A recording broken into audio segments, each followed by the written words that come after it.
You're in a good place now. You are listening to Perspectives with Ashley Burgess. Welcome back live to Live Your True Life Perspectives, and I'm your host, Ashley Burgess. Today I want to ask you a poignant question. What is holding you back? What is holding you back from doing that thing that you want to do, or pursuing that career, or going the extra mile, or learning a new language, or moving? What is holding you back from doing it? I think a lot of us sit with these really great dreams and aspirations, but we don't do anything about it because of fear. And I think fear plays a huge part in it.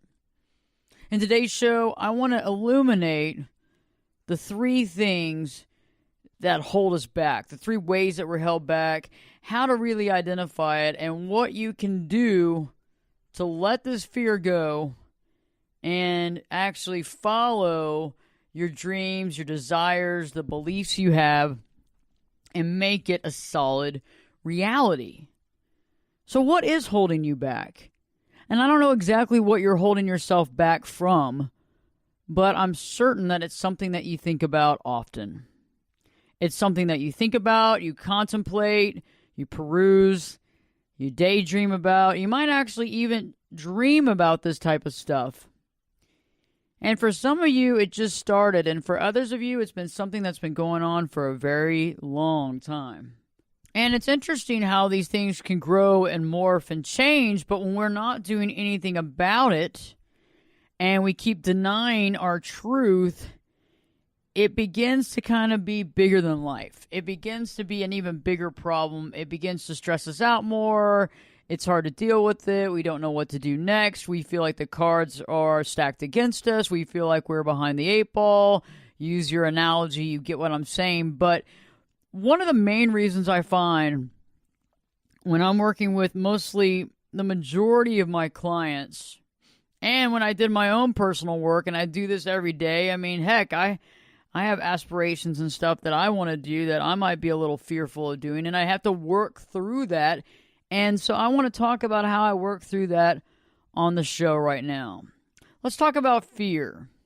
You know, fear is an interesting thing. Fear is the opposite of love, meaning that, you know, love is this all-encompassing, everything's great.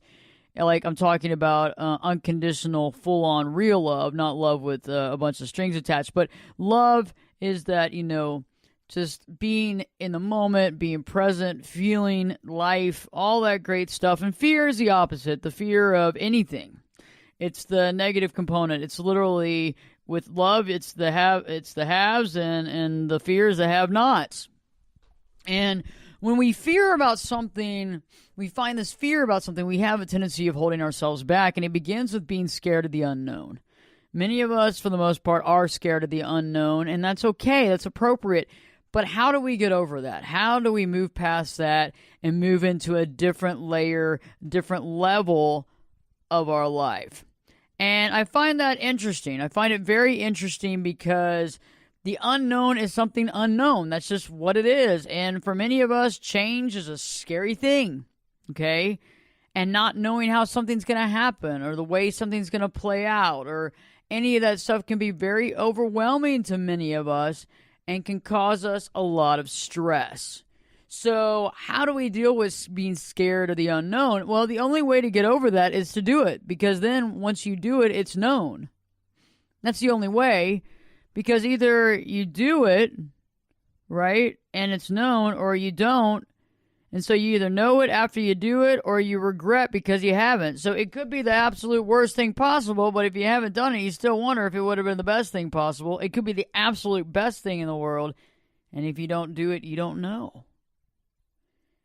And so that's the option on that. Either when you're scared of the unknown, you actually just got to follow with it and do it. I mean, if it's a safe thing, I mean, if you feel like, and you know what I mean when I'm talking about safe stuff. I'm like, if you actually have an opportunity, and the reason why you're scared is because it's the unknown. It's the unknown entity. It's people maybe you don't know. It's a group of people that you got to actually put yourself out there. Maybe you got to take a long drive to get there.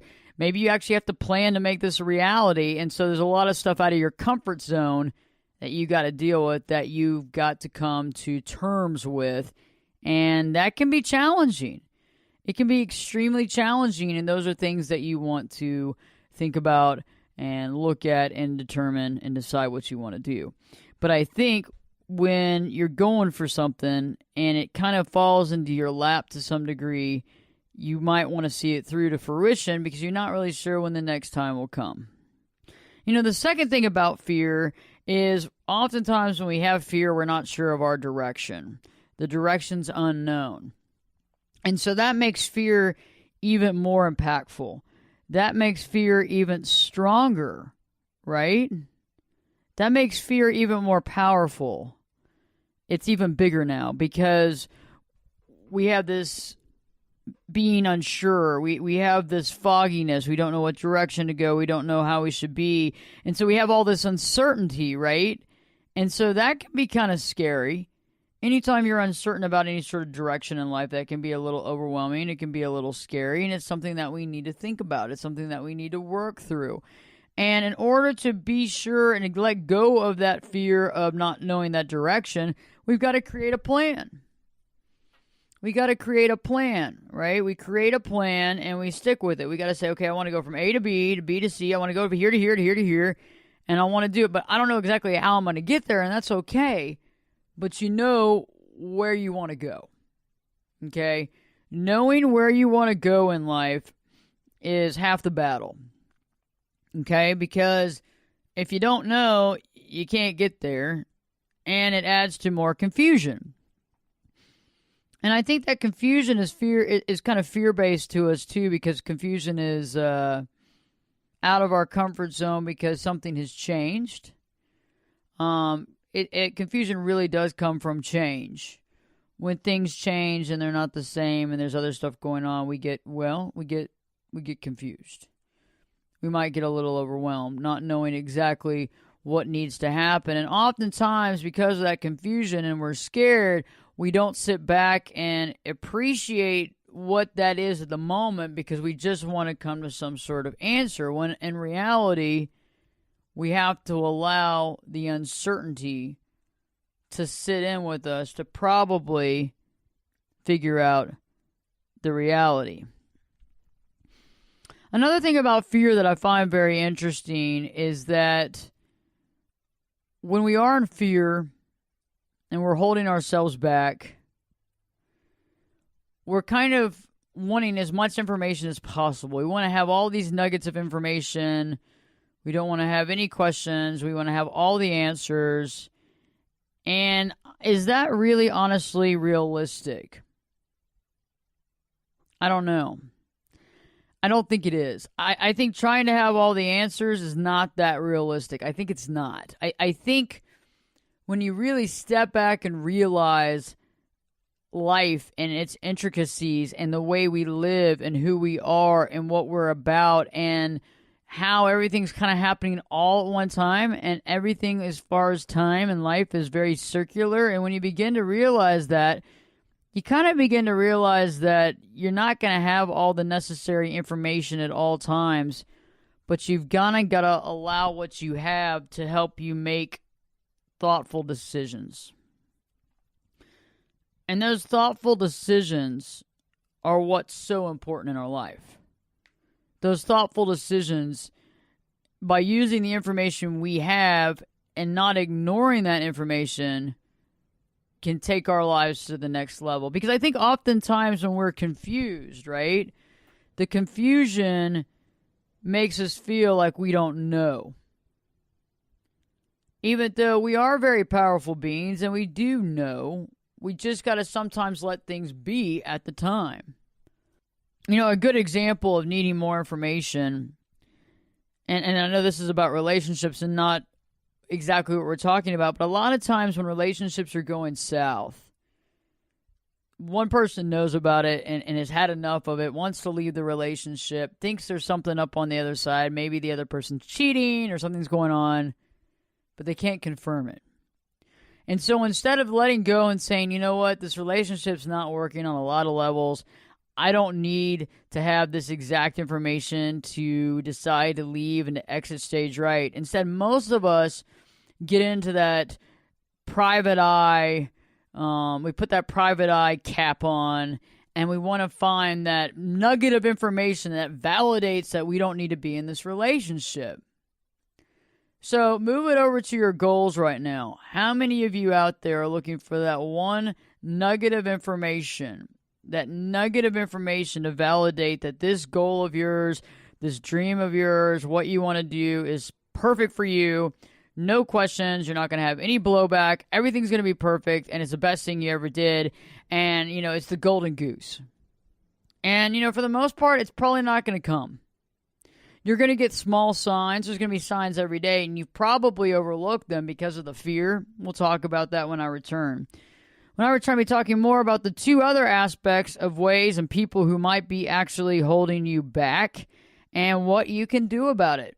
Check out the website, ashleyburgess.com, ashleyberges.com, and live your true life perspectives with me. We'll be back this time in 2 shakes. I'm learning to fly. Turn it up and jump in the deep end on Perspectives. Now, here's Ashley. Welcome back live to Live Your True Life Perspectives, and I'm your host, Ashley Burgess. I'm asking the question, what's holding you back? What is holding you back in your life? What is holding you back from doing what you want to do, from being who you want to be, from being that personality that you want to have, to having that power, whatever it is, what is holding you back? And I've been talking about fear. Fear of the unknown, not having as much information, not knowing what direction to go.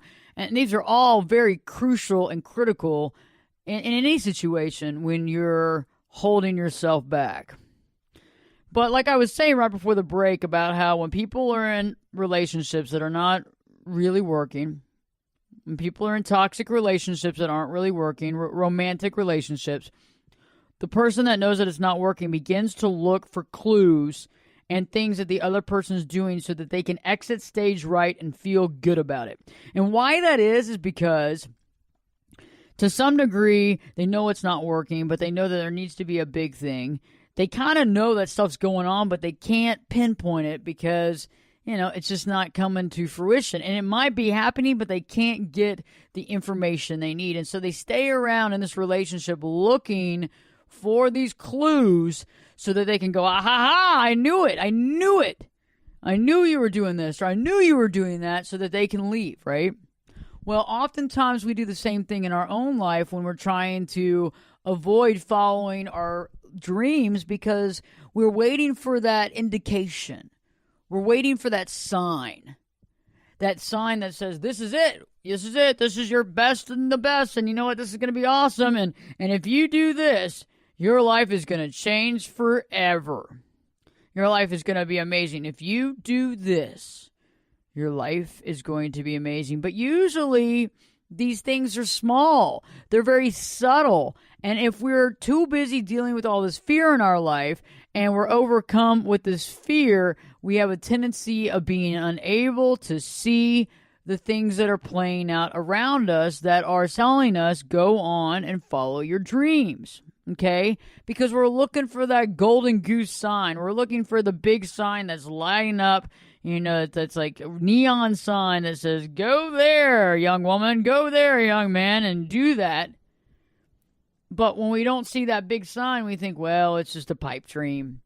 It's just this idea, and it's not going to go anywhere, or it's all in my head, and it's really never going to happen, and it's not going to come to fruition, and I'd be crazy to do that. Yeah, and that's a big deal. And how many times are you looking for this huge sign that hasn't showed up yet? How many times? And that's something that you want to really think about, because I think a lot of people let go of their dreams and aspirations because they're looking for that, because they're not really ready to leave what they're doing, and they're scared. It's a fear factor because you gotta actually go out there on a limb and do something that most people aren't probably doing. Some people might think you're crazy. Oh my God, did you see what Ashley did? I know. She's putting together a TV show, for God's sakes. I mean, come on, you know how hard that is? Yeah, I mean, things that are like hard to do, like you open up your own store somewhere, the thing you always wanted to do, you write that first book you've always wanted to write.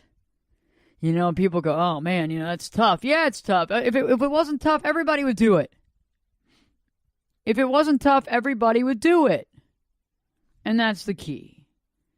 And that's what we need to focus on today's show, is when you're asking yourself, what is holding me back? And it's fear. And I think one of the other ways that fear manipulates our mind is by the fear of seeing how others have failed. When others fail around us, it makes us sad. Well, look, Johnny went out there, or so-and-so, and I like to use these crazy names, right? Johnny. So John went out there, and he was pursuing his dreams and put in a lot of his savings, and it failed. And everybody goes, yeah, that's really sad, and then other people go, well, it's just a dream. Probably shouldn't be focused on that. He probably should have stuck with his job. But John really tried. And so you sit there and you compare yourself to John. Well, John did that, man. If he can't do it, then I don't know if I can do it. That's like it's not even comparing fruit or anything the same. You can't compare your life to someone else's, and you don't really know if that was one idea of his that was not necessarily what he needs to be doing, hence why it didn't work. Okay, and maybe there's something way better for John, but you're over there just saying, well, John pursued some sort of dream of his, so his failed, so I guess mine's going to fail too. Might as well not even try. What a waste of time. And so fear is that big, big factor in what's holding us back. So we know that fear is a factor. What's the second factor? What's the second factor that holds us back? Do you know what the second factor is? I'm just asking you. Do you know? Because I know. I know what the second factor is. The second factor that holds us back is our friends and our family. I know, the people that are supposed to be there for you. The people that are supposed to have your back. Yeah. And I'm not saying all your family are just, bunch of dopes or anything like that. I'm not saying that. I'm saying, but there are some family members and some friends, right? Some of them, who might actually put thoughts in your head that are fear-based, kind of make you question your ability, question what you can achieve. And I think one of them is, hey, I don't think you can do that. That looks really hard, and I don't know. And it's the automatic putting you down. And I know that you think, okay, this person's real mean to do that. But most of the time, people aren't being aggressive against you or mean against you. You know why they say that you can't do it is because they've been told that they can't do it. Okay? It's not because... And some people are just plain out mean. Okay? Some people might call it evil. But for the most part, it's because they don't think they can do it, or something happened to them when they were trying to create something, and they don't want you to go down that same path. They don't want you to go down that same problematic situation. Most of the time, people want to help out, but it's because that's all they know when they say that. Now, some people, they're kind of like the folks that, if they don't want to see other people succeed, and those are people that you probably need to kind of put some distance between you and them. But for the most part, they might say that you can't do it, or it's probably not a good idea because they've been told that themselves. Our parents were raised by their parents, and their parents told them things about what they can and can't do. And then that kind of, came down to us, and then they told us what we can and can't do based upon their own perspective, but also based upon historical reference. And then it kind of trickles down. You know how they talk about ending the cycle? Yes, the cycle is about abuse or violence, but to some degree, it's also about ending the cycle of assumptions. And I think it's easy to sit there and say, well, you know what? I don't know if you're going to be able to pull that off. You don't want to give somebody a false sense of hope, but why do you want to give somebody a false sense of doom? It's the same kind of thing. Hope versus doom. What do you do? I would much rather say, hey, man, I believe in you and I care about you and I know that the best thing's going to work out for you. And that's true. And the thing that they get into might not be with the best thing for them, and it might not work out. But I think if you really care about somebody and you love them and you care about them just altruistically, you want to see them do well. Another thing that family and friends do is they might question you about what you want to do, question the validity of it, question the value of it, question what it matters, question all the stuff in between. And that can be a real problem. When people are questioning your ability, questioning the value, you begin to do what? You question yourself. Because why? Those questions are already in your head. So what are they doing? They're just reaffirming them. This is where a lot of us get really mad at family and friends for saying things because they say some of the most bonehead things, but you know what? It's in our head already. Oh, man, you know that last time, you remember 10 years ago when you started that business, right? And things didn't go very well for you. You remember that? And then I had to bail you out.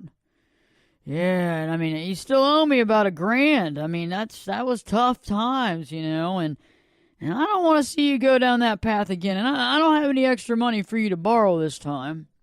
And so now we've gone back to our past failures, attempts of grandeur with the past failure, where somebody reminds you of how you fell on your face. And that's not cool.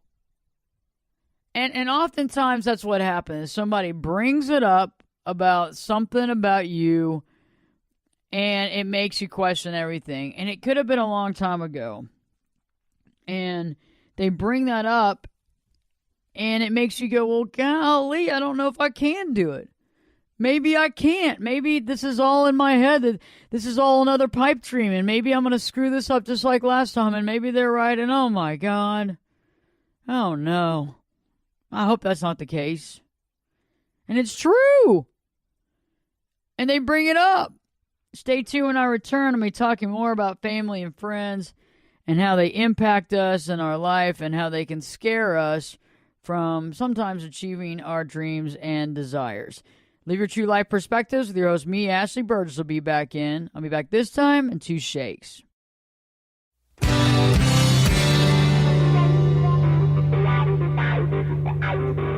This is Jake Busey, and you're listening to Perspectives with Ashley Burgess. Welcome back live to Live Your True Life Perspectives, and I'm your host, Ashley Burgess. Today I'm asking you a question. What's holding you back? What is currently holding you back right now? And I've been talking about fear and all the aspects of fear and how fear holds you back. And now I want to talk about family and friends. And I had started talking about that earlier in the last segment. And I want to continue this because sometimes our family and friends can be some of the most amazing people, have the most rewarding experience being with them. And sometimes it can be the exact opposite of the things that happen. Sometimes it can be the exact opposite of what we need.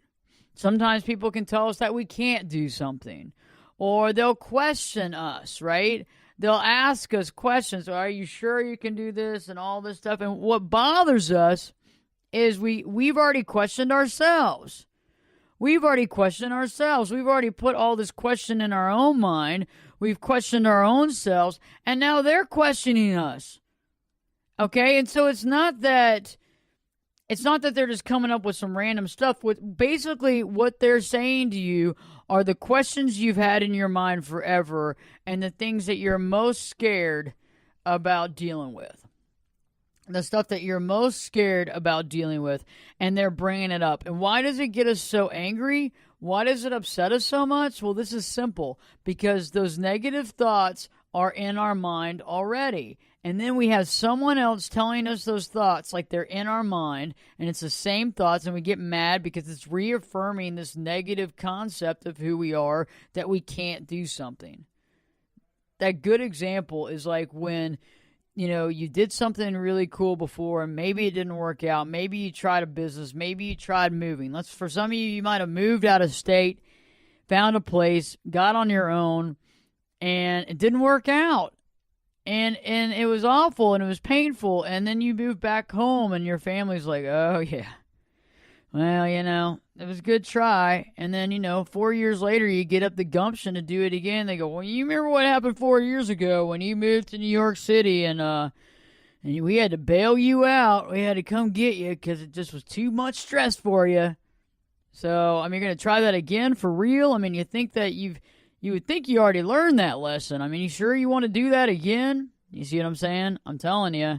And you're already thinking that. You're already thinking, golly, it didn't work in New York at all. That was awful. And that was an awful experience. And God bless. what if that happens again? And what if I have a nervous breakdown again? Seriously. And they all talk about how you had the nervous breakdown. Oh, remember when you had the nervous breakdown?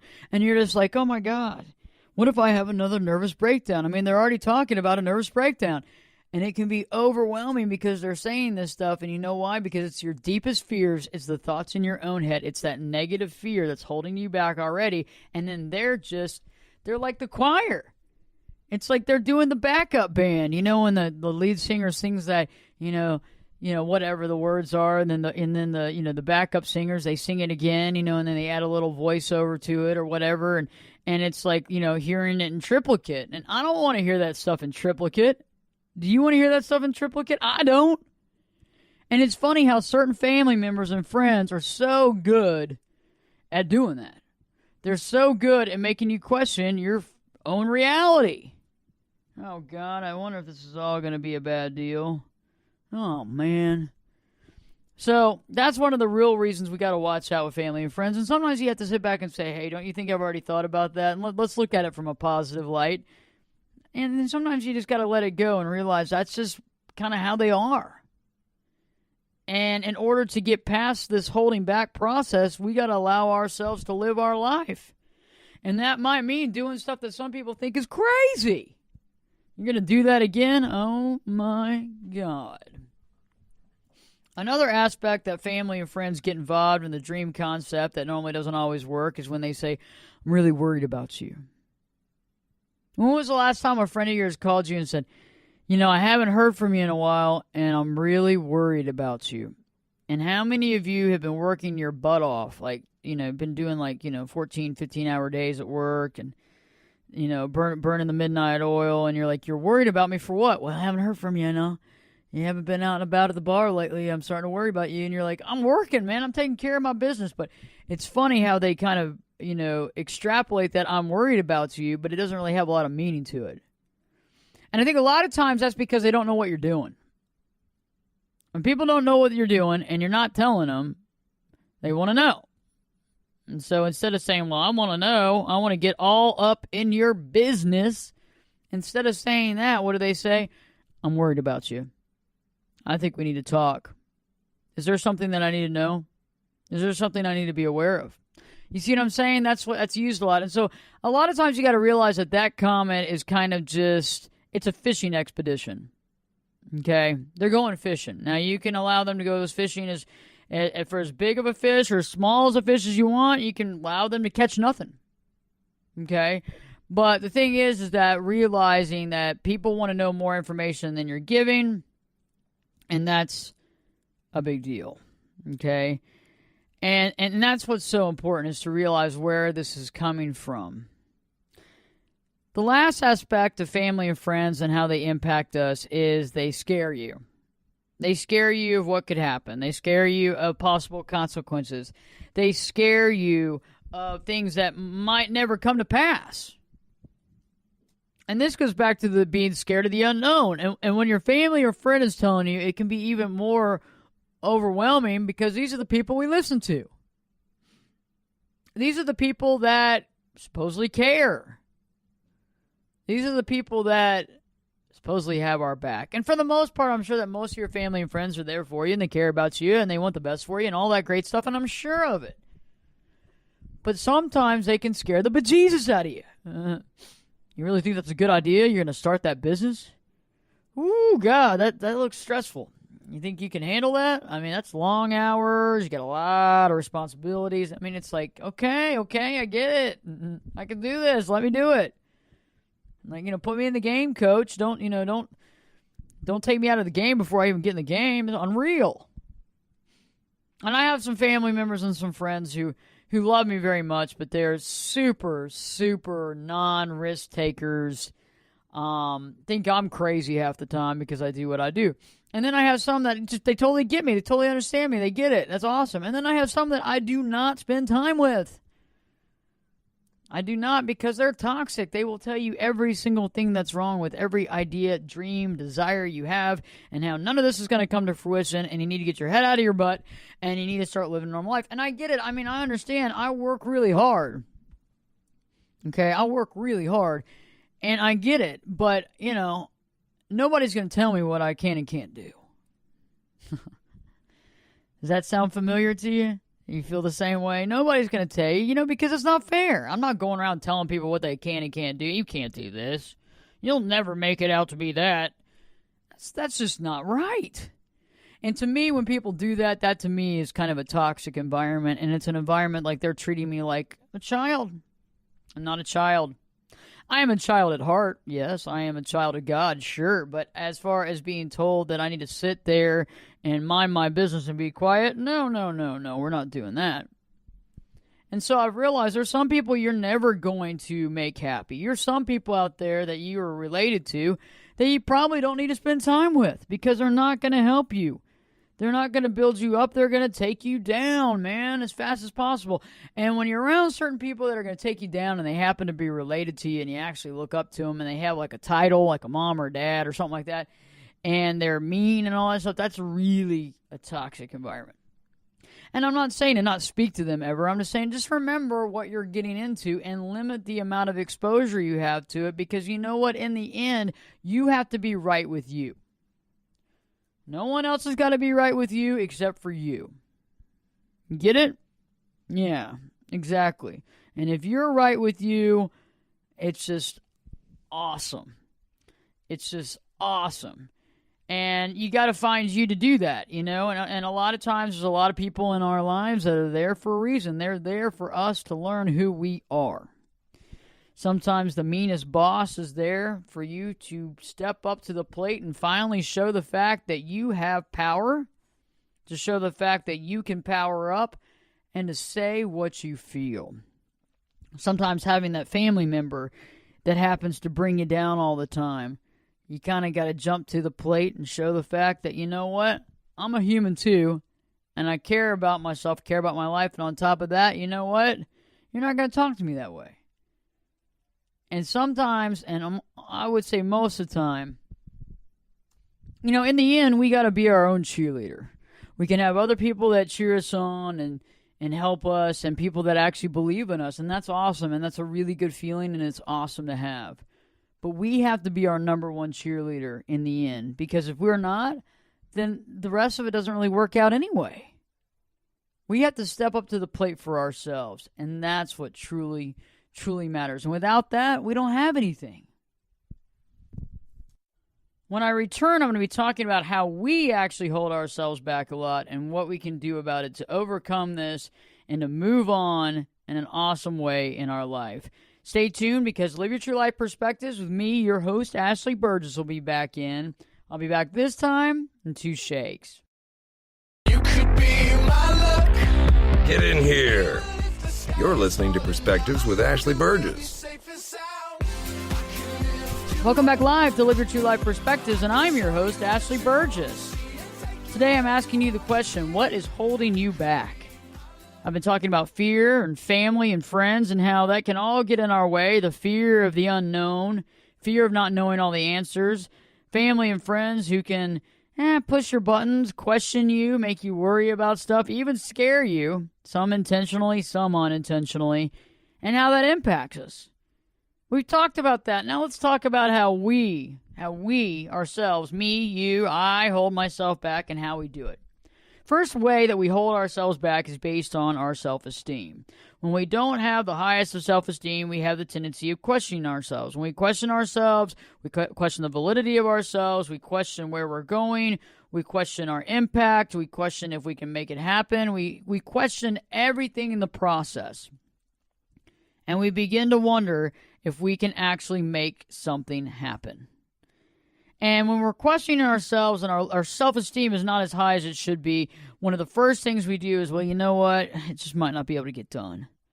And I might not be the person to do it. This might be something for somebody else, a bigger job for someone else, and it might just not be my time. Maybe I should go work for somebody, or maybe I should let other people do it, or maybe I should, kind of think about this, or I've jumped into things before in the past and it hasn't worked out and I thought it was the right way, and you begin to question your gut too. And so when you question your self-esteem and you question your gut, you end up, well, what do? You don't do it. A lot of times too, there's a lot of adversity sometimes when it comes to chasing these types of things. And when the adversity comes around, we have a tendency of thinking, well, this was not meant to be. I've put myself in a bad position. If this was supposed to be this way, it wouldn't be like this. It's supposed to be all rainbows, and I don't know why coconuts came to mind. Rainbows and unicorns and I don't know, whatever you want to come to mind. But that's just not true. Oftentimes we're on the road to success. No matter which direction that is, no matter what area of life I'm talking about. It's not just about work or any of that. It could be anything. You can come up to some bumps in the road. And I think a lot of times it's the universe asking you, is this really what you want? Is this really what you want? Because if it's really what you want, you're going to work for it. If it's really not what you want, you're not. The first bump in the road, you'll turn around and say, I got to go home. The first bump in the road, you'll turn around and say, you got to go home. But is that what you really need to be doing? And that's where I've realized in life a lot of times when we're exactly where we need to be, there's going to be some adversity. It's not going to be horrific adversity, but it's going to be enough to make you question, do you want to do it or not?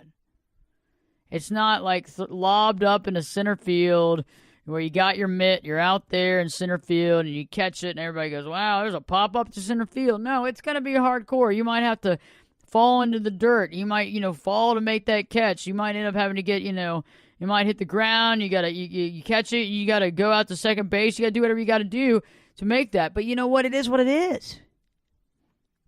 And when things aren't easy, and things aren't just spoon-fed to us, I think we find the value in it, right? And that's when we realize how much work we truly have done, and we realize the impact and the value that we bring. One of the things, too, about how we hold ourselves back is that we start questioning everything, and we start getting to the point where we can't see straight, and we get scared, and we start questioning ourselves, and what if this happens, or what if this happens, or worse yet, what if that happened, or what if that happened, or oh God, what if that happened? And I think when those things start coming up, you just got to go for it. Because that fear factor is coming in.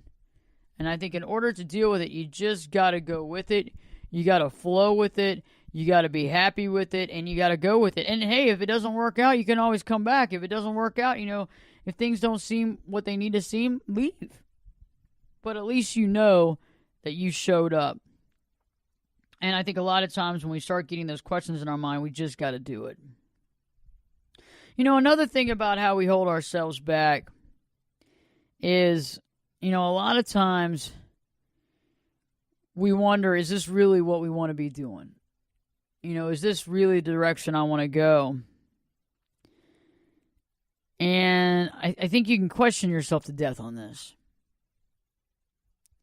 You can question yourself right out of any action. And I see a lot of folks do it all the time. And it's normal. It's a human condition. It's what we do as humans a lot of times. We question ourselves, and we wonder, and we question, and we wonder, and we go back and forth, and we go back and forth. But it's like, really? I mean, really? And so we have to kind of sit back and say, let's write up a list of what we really want to do. Let's put it in the order of how we want to do it. Let's be honest with ourselves. Let's be truthful. Let's be upfront, and then let's make a decision. And if that is your decision, you got to go for it. The only thing that's lying on the other side of that equation is regret and fear. You can always sit there and say, you know what? It wasn't exactly what I wanted to do. I'm going to try something else. But if you don't know, you don't know. I like to create examples with relationships because I think a lot of us understand that. The relationship where you meet somebody and you date a little bit and something happens and they have to move and they go away and you sit there and you go, what if? What if that was the love of my life? What if the love of my life just walked out of my life? What if? You can think about this your whole life. I mean, you might have gone and seen them and spent another 3 weeks with them and realized, oh my God, thank God they moved. It's the best thing possible. Keep my sanity. But instead of pursuing it and figuring it out, we have a tendency of what? Just feeling that regret just because we don't do anything. And I don't want to feel that regret. That's not something I want in my life. That's not something I choose for myself. That's not what I want at all in my life is regret. No. I want as little regret as possible. As little regret as possible will make me extremely happy. You know, another thing that we do is we make these possibilities up in our head, these fear-based possibilities. What if this happened? If this happened, this would be awful. Well, what if that happened? Well, if that happened, that would be awful too. And we got to realize when we're creating this, because our minds can go crazy on this stuff. I mean, just absolutely bonkers on this stuff. And we're all geniuses, right? And we have this amazing creative ability in our head to create a mountain out of a molehill. We can create anything. We can have all kinds of stuff going on. You can think one thing in your head and see something and think that the whole world's under siege. We can create stuff like we can create a narrative. But you've got to recognize when you're creating that narrative and say, wait a second, I'm creating a narrative that's going to actually put me into a state of fear. And I got to let that go because my narrative is highly creative, but is it real? No. And all I know is that I want to try this and I'm going to believe in myself. And when I don't believe in myself, I'm going to check myself and I'm going to go forward. Pursue your dreams. Stop holding yourself back. Live your true life perspectives with me, your host. We'll be back this time in 3 shakes.